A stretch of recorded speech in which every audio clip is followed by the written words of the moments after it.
Welcome to Native Exiles, Alderwood Community Church's podcast, where we talk about following Jesus in the tension of being in the world, but not of it. And we've been on a journey the last few episodes, going through a series on technology. And today we're trying to get a little bit more practical. What does it look like to actually put some habits and some practices in place to help us navigate the realities of the digital world?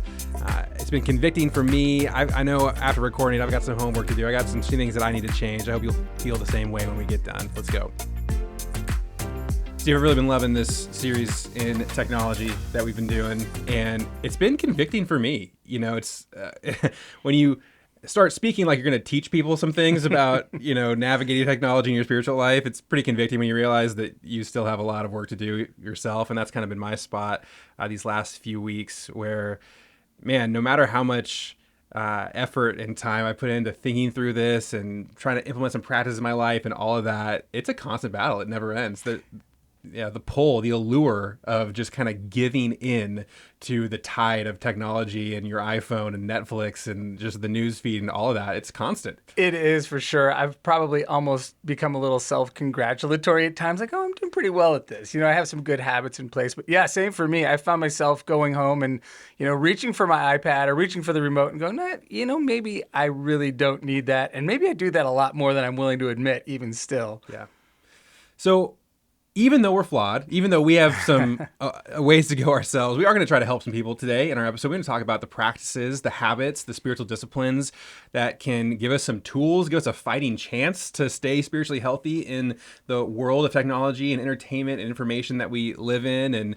And so as we start to kind of head down that path, maybe we can just recap a little bit where we've been. What's been something that's really stood out to you in the episodes we've done so far with technology? I loved that passage you brought up. I think it's from 1 Kings where the prophet Elijah, is just completely spent after this spectacular miracle he's performed.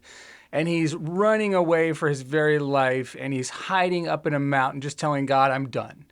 And God shows up, but he doesn't show up in the way we expect. He comes in the violent storm. He comes in the fire. He comes in the earthquake. And God has done all those things. We see them all over the Old Testament. But the place he really meets God is in the still, small voice. And so, we're not saying that God doesn't do spectacular things. We're not saying entertainment can't be spectacular and that's all bad.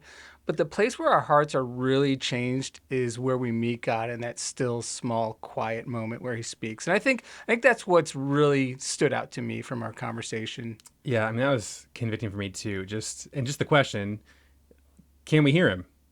And just thinking about how much of my time and my bandwidth and my free moments I have filled with entertainment. I've filled with Netflix. I've filled with podcasts. Do I even have the ability to stop and listen to God? That was good. I loved our conversation on information as well, and just recognizing that we are being discipled, whether we want to believe it or not, that if you give your time and your attention to news sources, to political pundits, to, just the constant notification feed of all of the horrible things happening in the world, that disciples you and shapes you. And if we want to thrive as followers of Jesus, we got to fight back. We got to be discipled intentionally by some other things as well. So in a way, that's what we're talking about today. So if anybody has resonated with anything we've said, if there's been any recognition that, okay, I see some of the problems. Yes, Netflix is a problem for me. Yes, the being incited to anger and fear and anxiety by news sources and all of that. Yes, it's a problem.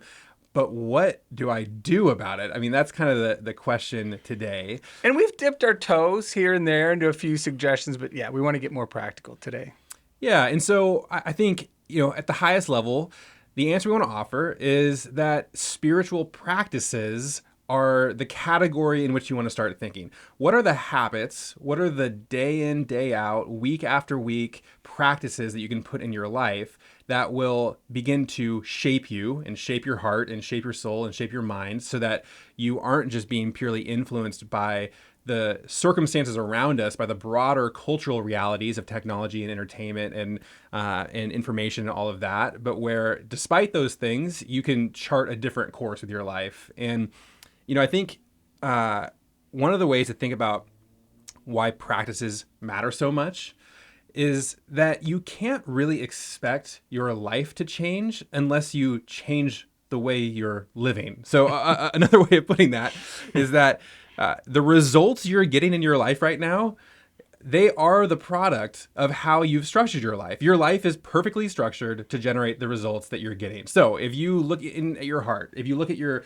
life and your schedule and all of that, and you are honest enough to admit, okay, I'm burned out, I'm stressed out, I'm anxious, I'm depressed, I fear for the future, I cringe when my phone rings because I'm just, another person needs me, I'm always thinking about the next thing I have to get to, whatever. Like if any of those things are true and you want them to be different, then in order for them to change, you have to think about what's going to change about your life, because you keep going the way you're going, you're going to keep getting the results that you're getting. And so spiritual practices are the antidote to that. And just to paint how that vicious cycle works, I think we all get those little tinges of conscience, or maybe call it the Holy Spirit knocking on our door and saying, hey, why don't you slow down? And it makes us feel a little uneasy. So what do? We grab the remote or we grab the iPad and we just try to drown it out. And we're trying to pull out of that sort of death spin that tends to pull us down. Yeah. And so the invitation here, I love this verse from Jesus when he says, come to me, all you who are weary and burdened, and I will give you rest. For my yoke is easy and my burden is light. And man, when I reflect on that, I want that reality that Jesus is talking about, being with him, experiencing rest, letting him carry my burden with me. Like that's what I long for. And I certainly have experienced that, and I do experience that, but not in the full. And I want to design my life in a way where that's more of my reality than not, and more so every day and more so every week.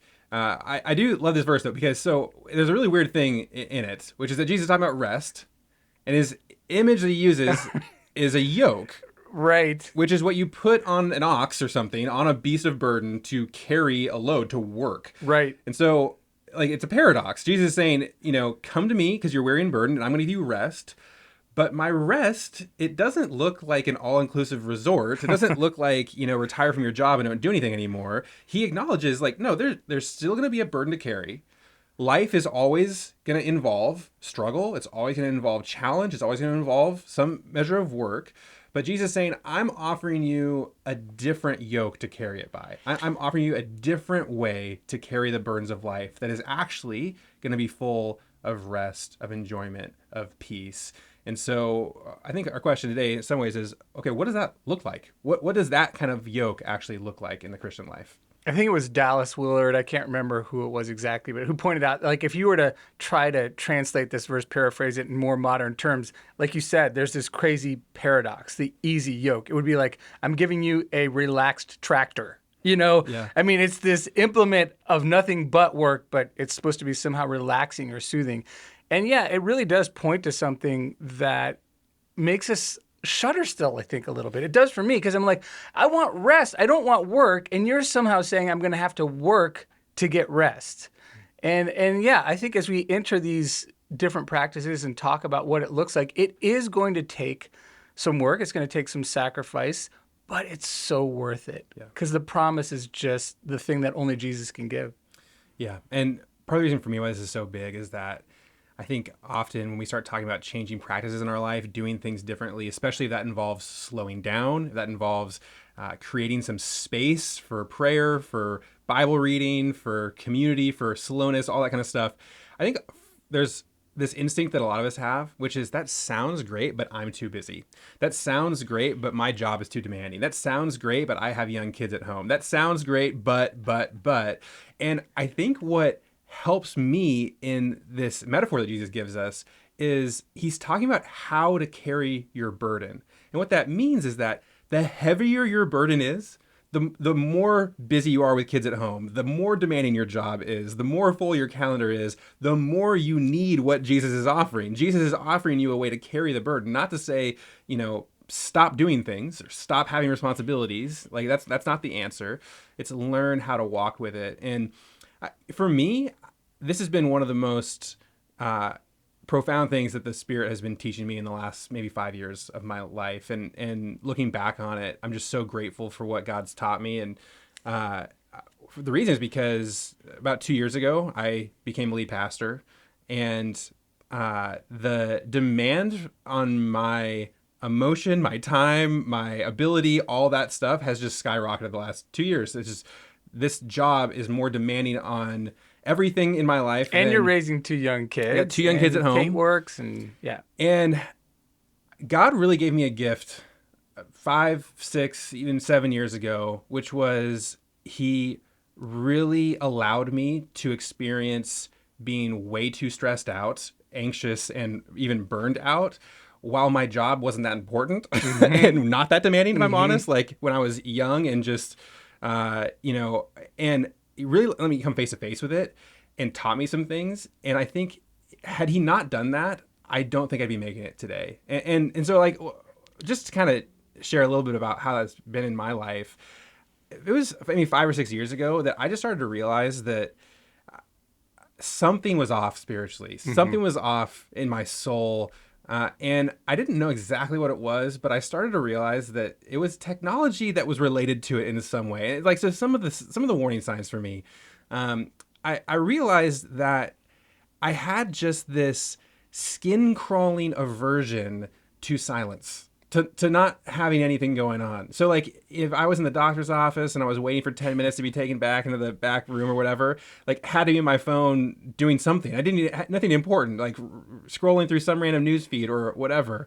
Something to fill the time. Something to fill the time. In an elevator, even like 30 seconds going down an elevator, like had to have my phone in my hand. It's always there. Obsessive, yeah. I started to realize that it was keeping me from being able to really deeply engage with God. And it really showed up actually as I was preparing sermons. So as I was trying to spend 2, 3, 4 hours in a text, thinking through, praying, listening to God, I do a lot of that work on my iPad or my laptop. And I would just realize that in this sermon time I had blocked off, I would kind of just awaken from a trance. Like I would like snap out of it suddenly, and I'd be looking at my computer screen, and I would be on Facebook. It was the weirdest thing, and I didn't remember starting to look at Facebook. I didn't remember when I clicked on it or when we went there, but like I would just kind of realize, wow, like I just wasted the last 20 minutes and I didn't study anything and I didn't make any progress with my sermon. I've just been on Facebook.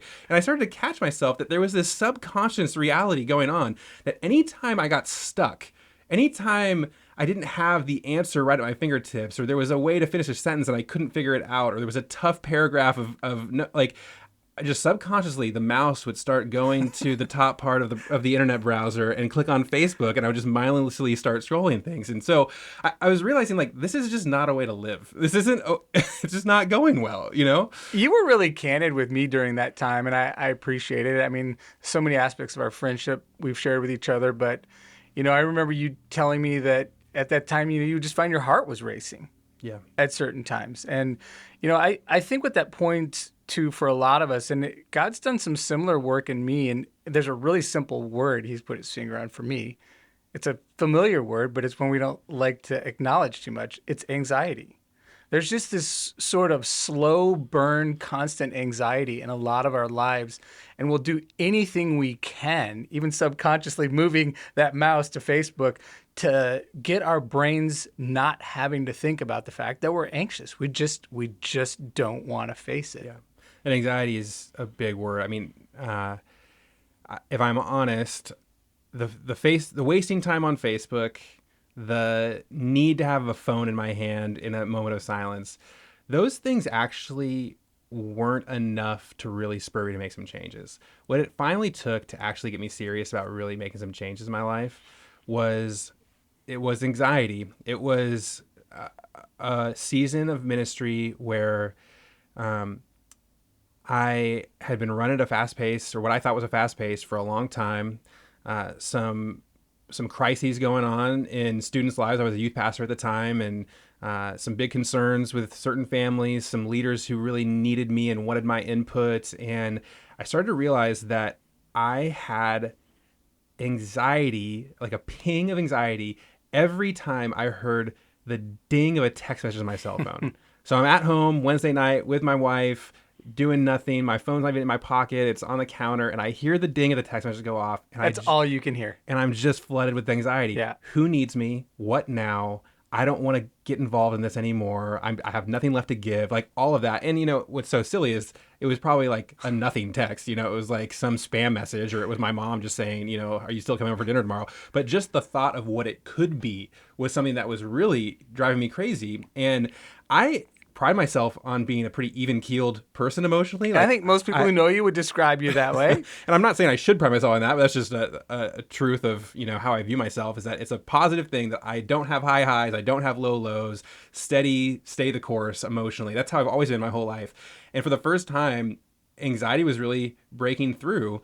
And that's when I share with you about my heart. I wasn't mentally and emotionally ready to deal with my anxiety, and finally it was my physical body that was like, okay, enough is enough. And I was having these experiences where I would be sitting on the couch doing nothing physically exerting, not even really actively thinking about anything anxiety producing, just sitting enjoying an afternoon, and my heart rate would just shoot up to 170 beats a minute out of nowhere. It was the weirdest thing, but all these were signs something's not right.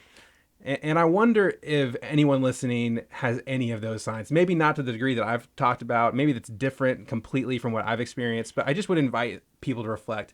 Are there some signs that God's giving you right now that you need a change? Something's got to be different. You're not as healthy as maybe you'd want to be. Yeah, it might be you're really short with your spouse or your kids. It might be you're slamming your fist on the steering wheel every day in traffic. I mean, there's all kinds of symptoms and signs. One thing that's really jumping out at me as you're talking here is I think that a lot of people would say, well, that's somebody else. Or the people that are listening to this and are really going to get a lot out of it are the people that are seriously addicted to technology. That's not me. But I think if we're willing to listen to the voice of the Spirit and take a hard look at ourselves, that anxiety is what really creeps in. And I think, without trying to pat you too much on the back here, but I really think you were sensitive to what the Spirit's saying. And I think that's really critical in this conversation. If the Spirit's knocking, and I think he's knocking on a lot of people's hearts as we talk about this, are you open to hearing that he might have a different way for you? Yeah, that's good. Well, if that's you, if that's where you're at, if you're ready to even ask the question, what could be different, then let's get into that. Let's talk about some other practice. Let's get real and talk about what's helped for us and maybe what might help for others as well.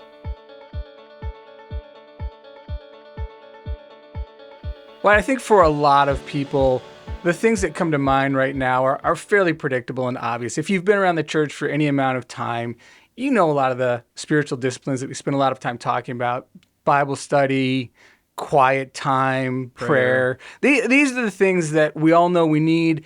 And I think what happens for a lot of us is, okay, we might feel that tinge of, I need to set aside time in my life. I have this anxiety, so I'm going to do these things they tell me to do at church all the time.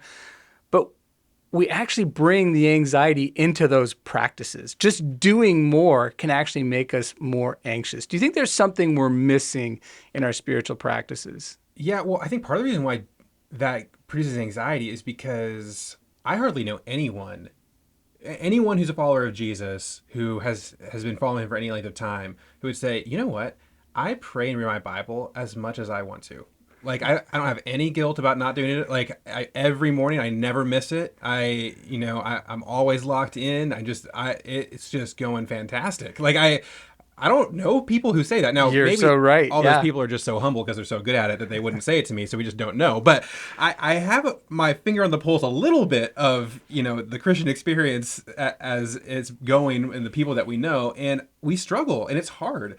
And we hit the snooze button. We sleep in. We miss our time with the Lord. We say we're going to read our Bible before we go to bed, and then we don't. We decide, okay, every Saturday morning, my wife and I are going to pray together at 9, and then you wake up and your kids are annoying and you stop and you go do something else. Or, like I said a minute ago, you're doing it, but that anxiety is still just nagging you in the back of your brain. You can't shut off the other 15 things that you're thinking about. Yeah.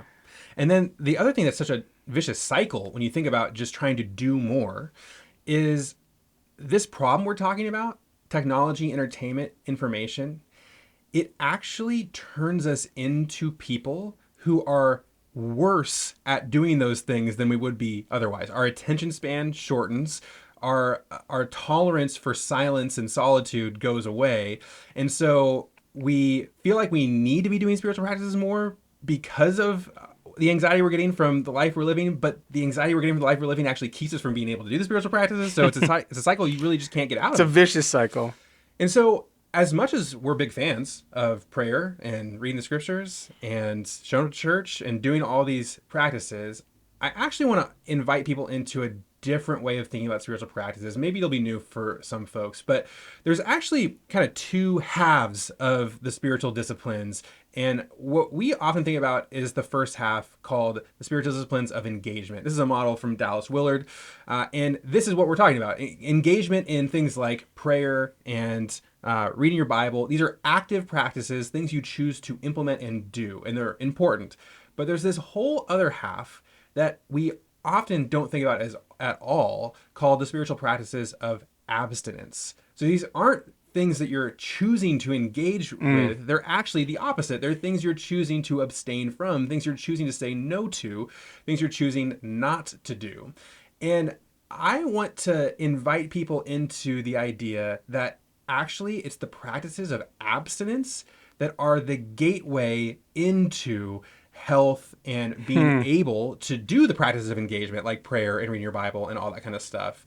And I think the practices of abstinence are actually your biggest tool in fighting the culture that we live in of just the filling our minds and our time and all that stuff with technology and entertainment and information and all that stuff. So that's where I want to begin. It was always notable to me growing up in the church that things like fasting and Sabbath, just no one ever talked about it. I mean, I was reading my Bible by the time I was in high school, and I just thought, Jesus seems to make a big deal out of some of these practices, and no one at my church ever talks about something like fasting. Yeah, I can say as a pastor, it's hard to preach sermons on things that you have no interest in doing yourself. So I think that might be why we don't hear about it ever today. But like what you're saying are great examples of spiritual practices of abstinence, fasting.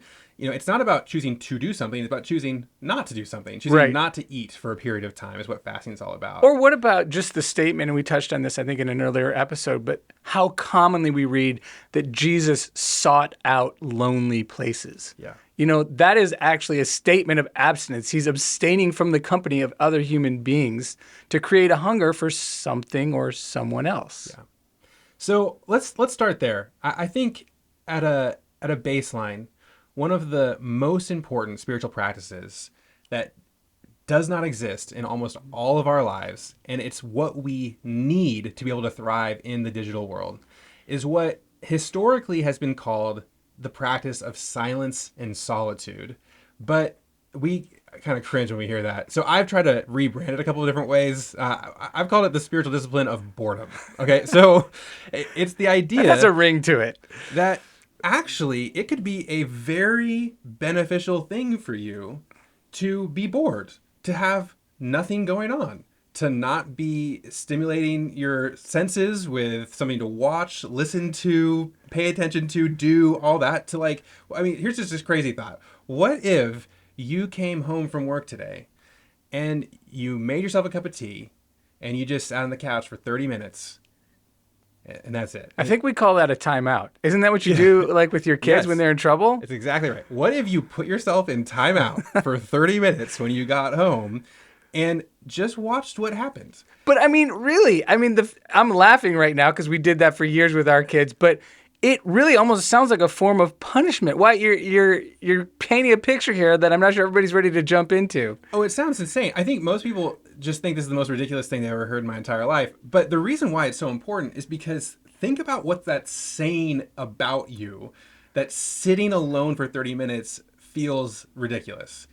At least for me, I think what it says about me is I have completely bought the lie that what I do is more important than who I am. Right? If I'm not doing something, I feel like I'm wasting my life. That's like 30 minutes I'm never going to get back. I could have done anything with it, and I just threw it away, sitting on the couch, drinking a cup of tea. So there's this American need to be productive that's going on there. I would just invite people to ask yourself, is that biblical or is that just an American thing? And I think you're going to have a hard time making an argument that this is a biblical value. The other thing it says is that we are in some way, and this is a strong word, but we're addicted to stimulus. Yeah. I mean, I just find myself asking why that is, though, right? I mean, we've talked about the addictive nature of technology, that they do their best to make it addictive to get advertising dollars. But I mean, there's something else I'm thinking about as you say that, too. And it's a bit of a negative spin before we maybe put more of a positive spin on this. I'm hiding from certain things.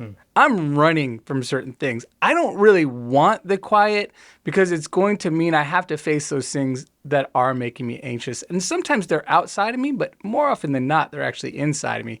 And I don't know quite what to do with that. It's a little scary. Yeah. And so I really this is kind of a homework assignment for anybody who's brave enough to take it. Try this. Try to sit for 30 minutes and not do anything and just pay attention to what the experience is like for you. And my guess is that what you're saying, Steve, is going to be true for almost all of us, that in the beginning of a practice like that, it will not be enjoyable. You'll be fidgety, the thought will be going through your head, this is ridiculous, this is stupid, I'm not doing this, why? You'll be fighting against it. Pay attention to what your mind wanders to. Because for most of us, it's going to start wandering to some of the negative things going on. It is going to start wandering to the anxieties we have, to the fears we have, to the anger we have towards somebody. Like that is likely the first thing that you're going to go to. And what if that was how Jesus was inviting you to bring him your burdens? Like what if you embraced that's an invitation from him. That's an opportunity. That's actually an amazing place to begin to pray. Like rather than having prayer be this obligation, this duty, I'm going to sit on the couch for 30 minutes and I'm going to pray for 30 minutes. I'm going to force myself to do it. And every time my mind wanders, I'm going to be guilt-ridden and, disappointed that I couldn't do it. What if your mind wandering was actually how the prayer began? No, I think that is spectacular because there's certain aspects of prayer that I think most of us would admit we're not very good at, like confession. And that time alone, yeah, it might be scary because I'm going to have to relive something where either I might have mistreated somebody or worse than that, I might have in my heart known I was completely disregarding God or his spirit.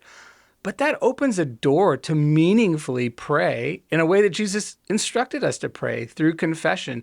And I think that time of thoughtfulness sets up a meaningful prayer. A lot of our prayers, and I'm the first to confess this about myself, are kind of mechanical. We go through the motions. I laugh sometimes. I'm throwing my daughters under the bus and they're not here to defend themselves, but they'll pray at the dinner table. And I can't count the number of times they'll say, "Dear Jesus, thank you for," and then they'll pause for like 10 seconds because they know the formula is you got to thank him for something, and they'll struggle for 10 seconds to come up with something.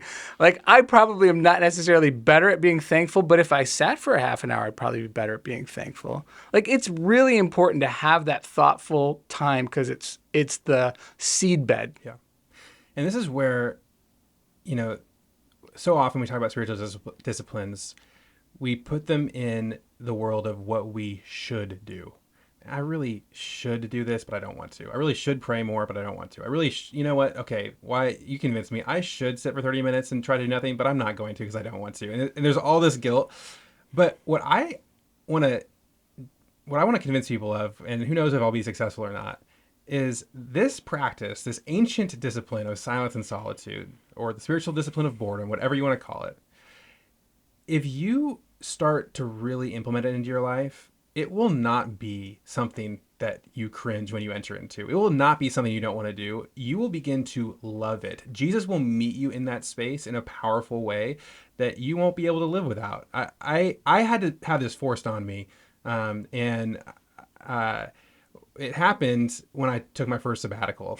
I love this story. I'm so grateful for our church that gives us sabbaticals every 7 years, and we began ours and decided we were going to spend the first part of it in the Cook Islands, which is a remote group of islands in the South Pacific. And I decided I was going to really go big and try to figure this technology thing out. And so on this trip to the Cook Islands, I was going to not bring any technology. I was going to force myself to not have any option but to spend some time in silence and solitude. So I left my cell phone, my iPad, my laptop, all of it in the United States and flew 12 hours to the Cook Islands. And I'm already feeling for you deeply, suffering there in the Cook Islands. Yeah, and everybody feels sorry for me. That was February 29th, 2020, when we flew there, something significant happened in March of 2020. Sounds familiar. And our time in the Cook Islands got involuntarily extended to 9 weeks. So I spent 9 weeks without anything, zero technology of any kind. And it was amazing to watch what that did to me, what it did to my soul, what it did to my mind, where previously prayer felt hard. Laborious. And just like bordering on impossible. Like impossible for me to spend 20 minutes in God's presence without my mind wandering to whatever, to my fantasy football team, or to the meeting I'm dreading, or to an argument I had. Like I could not stay focused on God's presence, and that went away. And it's not because I'm some super Christian. It's because my brain got rewired, because it turns out that the technology was actually changing how my brain worked. But more than just the ability to do it, the joy. I had never experienced as much joy with God as I did towards the end of that time. Now, that's an experience that almost no one will ever get. And so the answer is not take 9 weeks and, throw all your technology into a pile and set it on fire and go to the Cook Islands. So that's not the answer. You don't need that, by the way. I can experience that here in my normal everyday life with just half an hour a day, with an hour a day of silence. But the reason I bring it up is just that it is not true that how you feel right now about silence and solitude is how you will always feel if you implement it. You actually will change. It will open up new areas of your spirituality, of your relationship with Jesus, of your heart and your soul, and give you some new life that maybe you don't even believe is possible. That's the easy yoke. That's the easy yoke, I think. And man, I failed so much. I'm in the normal world with everybody else. I am not claiming that I'm having these amazing moments of time with God every day like clockwork, but I did get a taste of something that has changed me in a way that I can't go back. And I'm giving you a hard time here because we were all jealous you were in the Cook Islands, but the truth of the matter is, because of our friendship and we had some time to visit when you got back and catch up. This might sound like a bit of hyperbole, but there was a glow about you at that time. And I don't say that to praise you or try to oversell this thing. I just think that when we do spend time with Jesus and it starts to become very sweet to us, people are going to know we've been with Jesus. It's going to show in our attitude and our hearts. And I know I went earlier kind of to like some things that people don't always relish or long for, like confession. Confession is hard. But I think some of the other things that solitude makes space for is things like contentment, gratitude, being like, we talk a lot these days in the culture at large about mindfulness, just enjoying the moment you're living in, not missing all the small ways that God is pouring goodness into your life. I think those things and that, especially when we meet Jesus in that, it's very sweet and it's very infectious, and people are going to see a difference in our lives, and we're going to notice a difference in our own hearts. Yeah, I think so too. So let's get even more practical. There are so many things that are at work to keep you from being able to put this practice into place. And so I want to get really specific about, okay, if you want to start a journey, if you want to start embracing silence and solitude, how can you practically do it? And I think for me, starting point one is recognizing that your technology is enemy number one of silence and solitude. And so you got to make some changes to how you choose to engage with that technology. So just like super low level, for me to have any hope of engaging this kind of stuff, I have had to remove my phone's ability to interrupt me. So we call this notifications. It's very normal. Everybody has notifications on their phone, but it's actually totally insane. What we've all done collectively as a society is we have decided that our attention and our time in the real world is of so little value to us that we will let literally anything, any company, any politician, they can interrupt us at any time. point. Yeah. if a human being interrupted you as often as you choose to let your phone interrupt you, you would cut them out of your life. You would never be friends. Like, that would be the rudest person that you knew ever. And yet we are all actively choosing to let our phones be that person in our life constantly. And so, like, you decide you're going to spend 30 minutes on the couch with God, and 2 minutes in, Candy Crush alerts you that, like, there's a new update available, and suddenly you're off, like, downloading the new thing and doing all that. Or, you know, your favorite news source tells you that some conflict that's 4,000 miles away from you, something's happening, and apparently that requires your attention right this moment, you know. And so that's like one of the first things I would invite people to do. If you want to live at a different pace, if you want to experience something different, look critically at your phone and think about how your phone is getting in the way of that. So every time an app says, hey, we need your permission to send you notifications, say no. Don't let it. Go through and turn off everything. And I'm not exaggerating. People won't believe this, but I don't even let my phone notify me when I get a text message anymore. Wow. I still get them.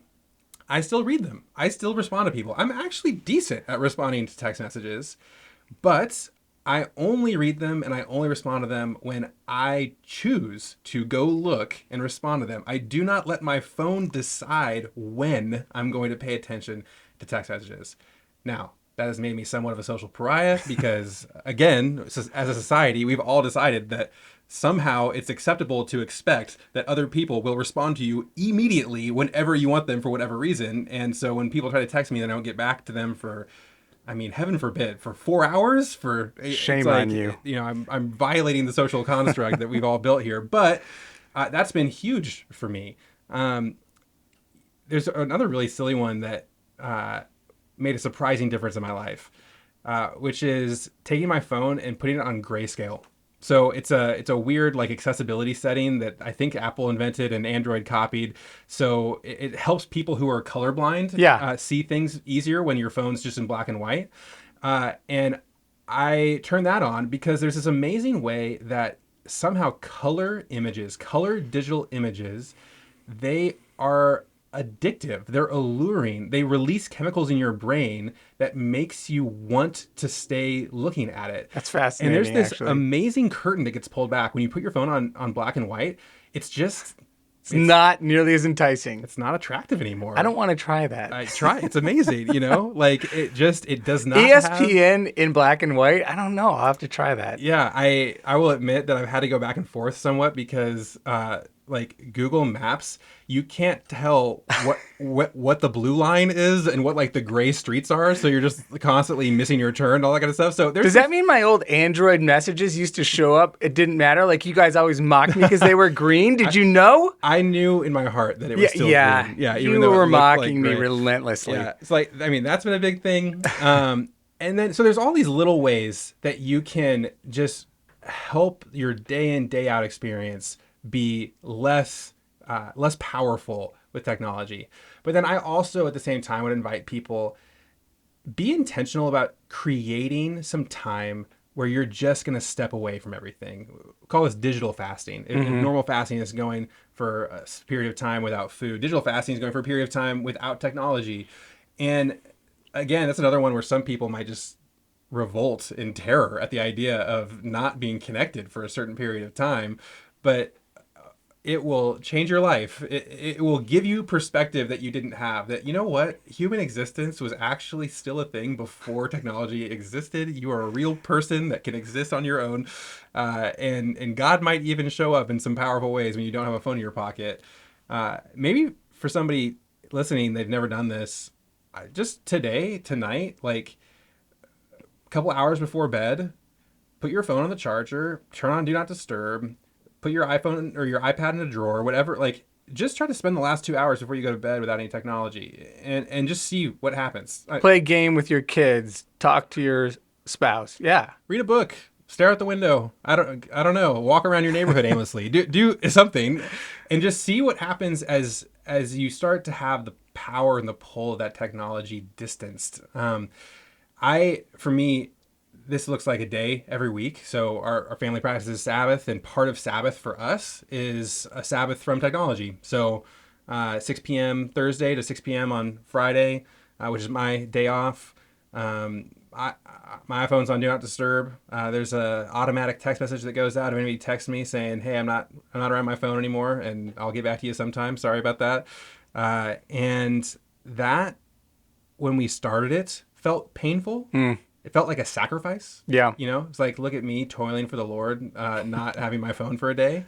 And very quickly just became one of the greatest joys of our time together, of just being able to be fully present with one another, being able to be fully present with God. And so maybe 24 hours sounds just impossible to somebody who's listening. And so start somewhere else. Yeah, try 4. But I think you might be surprised at how quickly you find there's a lot of joy in this. There's a lot of just life in experiencing God without the distraction of our technology around us. There's a couple other things I would point out too. I mean, obviously we've focused a lot on the internet. We've focused a lot on our cell phones. But, one of my biggest distractions is just turning my radio on for my 15-minute commute. And I'm thankful for my 15-minute commute.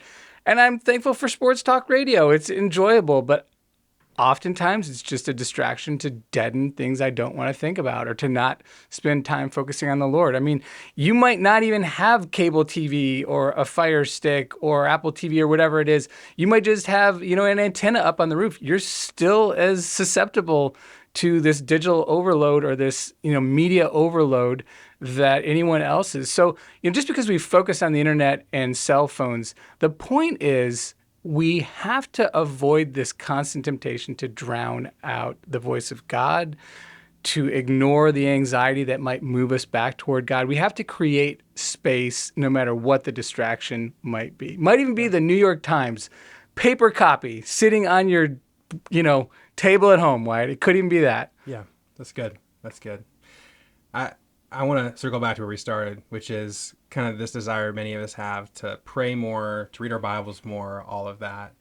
And part of the reason why it's worth committing to some of these practices of abstinence, why it's worth dealing with the discomfort of sitting in silence for 30 minutes, why it's worth dealing with the discomfort of putting your phone away, is because as hard as that is, it will make prayer and reading the Bible and all of that easy. Like, rather than feeling bad because it's hard to pray, we'll feel bad because it's hard to sit in silence. But once you do that enough, suddenly it won't be so hard to pray anymore. It won't be so hard to just enjoy God's presence and to experience joy in our time with Jesus. And that's been what I just have longed for so much. That's why it's worth the hard decisions and the commitment and the retrying every time I fail and over again and ask for accountability and all of that. Like, because on the other side of it, what you get is an ability to be with Jesus that's just unmatched. And just to circle back to that phrase we've been using, digital discipleship, this idea of creating space in our lives and these disciplines of abstinence, like I've been kind of touching on all along, it's like it creates a hunger in you. If I'm eating junk food all the time, I'm not hungry when my wife puts out, a nice piece of salmon and some broccoli. I'm just not even hungry at that point. I mean, we choose what we're going to fill our souls with. And if you're going to fill it with just any old thing, you're not going to be hungry for the things that you need the most. So I really appreciate what you said about these disciplines of abstinence, because they really set up the disciplines of engagement. And I think my final encouragement to everyone would be this. I'm amazed that when we take the time, Jesus is just so faithful. He really does show up. It's not always dramatic. It's not always the whirlwind, the earthquake, or the fire. But he does show up with the still small voice. He does speak to us through his word and through his spirit. And I want to encourage people, just give him the space and the time to show up.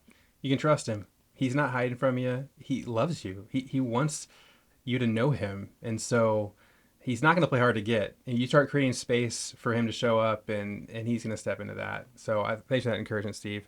It's been good, man. Appreciate the conversation. I'm very challenged. Appreciate it too, man. All right, till next time.